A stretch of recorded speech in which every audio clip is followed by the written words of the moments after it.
Namaskar. I have come before you with another session of Art of Parenting, and today I'll talk about parenting as a very challenging and interesting thing. Both the things, क्योंकि हम माता पिता बनते हैं और खुशी तो हमें बहुत होती है, पर हम माता पिता बनने के बाद उसके चैलेंजेस क्या हैं, क्या क्या हमारे सामने कठिनाइयाँ आ सकती हैं, हमें कैसे बच्चों से डील करना होगा और कैसे पेरेंटिंग को भी इंटरेस्टिंग बनाना होगा, ये बातों के ऊपर हमारा ध्यान थोड़ा कम जाता है। तो छोटे बच्चे होते हैं तब तो हमें खुशी के मारे उनकी स्माइल देखना, उनका चलना फिरना, उनका जो एक्टिविटीज़ है, जैसे वो धीरे धीरे माइलस्टोन्स पार करते हैं, उनको देखने में हमारा बीत जाता है। पर जैसे जैसे बच्चे बड़े होते हैं, बड़े होने के साथ साथ थोड़ी प्रॉब्लम्स भी बढ़ती हैं, हमारी जिम्मेदारियां एज अ पेरेंट भी हमारी बढ़ने लग जाती हैं।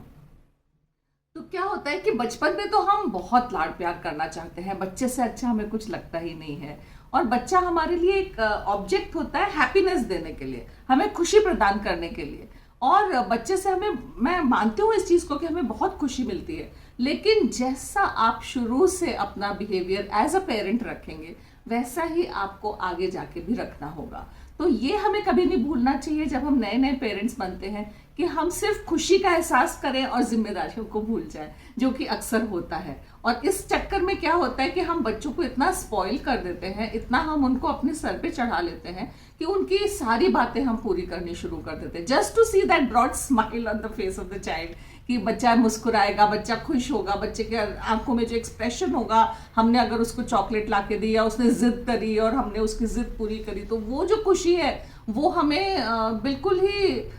उसके पराधीन कर देती है, उसकी मतलब हम हर इच्छा को पूरी करने लग जाते हैं। तो यहाँ से शुरू हो जाता है बड़े होने का खेल, जिसके अंदर आपकी जिम्मेदारियां बहुत बहुत ज़रूरी है। तो हमें शुरू से ही थोड़ा ध्यान रखना चाहिए कि कभी कभी हमें बच्चे की जिद को पूरा नहीं करना है, और अगर करना भी है तो कुछ लॉजिक देके, जैसे हम कोई कारण बताएं कि बेटा या मैं आपकी बात मान तो रही हूँ, लेकिन ये इस वजह से मान रही हूँ, तो बच्चे को लगेगा कि अगर मेरी बात लॉजिकल है या रीजनेबल है, तो वो अपनी इस बात को मनवाने के लिए कोशिश भी करेगा, और उसको थैंकफुल भी होगा कि मम्मी ने मेरी ये बात मानी या पापा ने मेरी ये बात मानी। लेकिन अगर आप अननेसेसरीली सारी बातें मानते रहेंगे तो फिर आपके लिए बहुत मुश्किल हो जाएगा। क्योंकि मैं देखती हूँ, कभी रेलवे स्टेशन पे जाती हूँ या एयरपोर्ट पे होती हूँ, बच्चे मोबाइल लेके बैठे हुए हैं, इतने छोटे छोटे बच्चे मोबाइल लेके बैठे हुए, और मम्मी पापा भी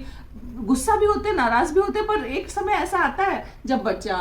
माँ और पापा का कहना मानना बंद कर देता है, क्योंकि उसको पता है कि मम्मी पापा मेरे लिए ही हैं और मेरे ही लिए सब कुछ कर रहे हैं और मैं ही उनके लिए सब कुछ हूँ। तो ये जब एहसास बच्चे को हो जाता है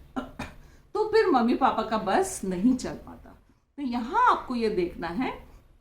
कि किस समय आपको बच्चे को प्लीज करना है, किस समय आपको उससे खुशी को थोड़ा दूर रखना है, कि ये वाला काम आप नहीं करोगे। तो यहाँ पे आती है आपकी पेरेंटिंग स्किल्स, कि आप लॉजिकली रीजनेबली उसको समझाएं कि ये चीज़ नहीं हो सकती। ये अगर तुम कोई अच्छी बात करते हो तो हम उसके रिवॉर्ड में, से रिवॉर्ड एंड पनिशमेंट दो पहलू होते हैं पेरेंटिंग के, बहुत इंपॉर्टेंट। तो हम, अगर तुमने ये चीज़ बहुत अच्छी करी तो उसके रिवॉर्ड में हम आपको ये चीज़ दे सकते हैं, या आपका हम ये कहना मान सकते हैं। तो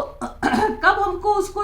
पनिश करना है, कब हमें उसको पुरस्कृत करना है, ये आपके हाथ में है। तो जैसे जैसे आप अच्छी अच्छी बातों को उसको मनवाते जाएंगे तो, और उसका पुरस्कार करते देते जाएंगे, तो वो बातें उसके यहाँ पे इम्प्रिंट हो जाएंगी, और वो सोचेगा कि मैं ये बात करूंगा तो मुझे पुरस्कार मिलेगा, मतलब ये अच्छी बात है, और ये अगर मैंने किया तो माँ मुझको पनिश करेगी, और ये अच्छी बात नहीं है। तो अच्छे और बुरे का ज्ञान यहीं से शुरू होता है। हमेशा समझिए, बच्चा कभी छोटा नहीं होता। बच्चे को हमेशा, आप सोचिए, छोटे से छोटे बच्चे में भी बहुत सेंस होता है, उसको पता है किस चीज़ के लिए मुझे पापा के पास जाना है, किस चीज़ के लिए मुझे दादा दादी के पास जाना है, और इस चीज़ के लिए मम्मी के पास मुझे बिल्कुल भी नहीं जाना है, क्योंकि वो पक्का मुझे मना कर देंगे। तो छोटे छोटे बच्चे भी जब इतना इस बात का एहसास रखते हैं, तो हम पेरेंट्स बन के क्यों नहीं इस बात का एहसास रख सकते। और यहीं से बचपन से ही शुरू हो जाता है हमारा पेरेंटिंग का चैलेंजिंग वाला रूप। और अगर आपने पेरेंटिंग बचपन से थोड़ा सा इस वे में शुरू कर दिया, आई एम श्योर जब बच्चा 7th 8th 9th 10th classes में आएगा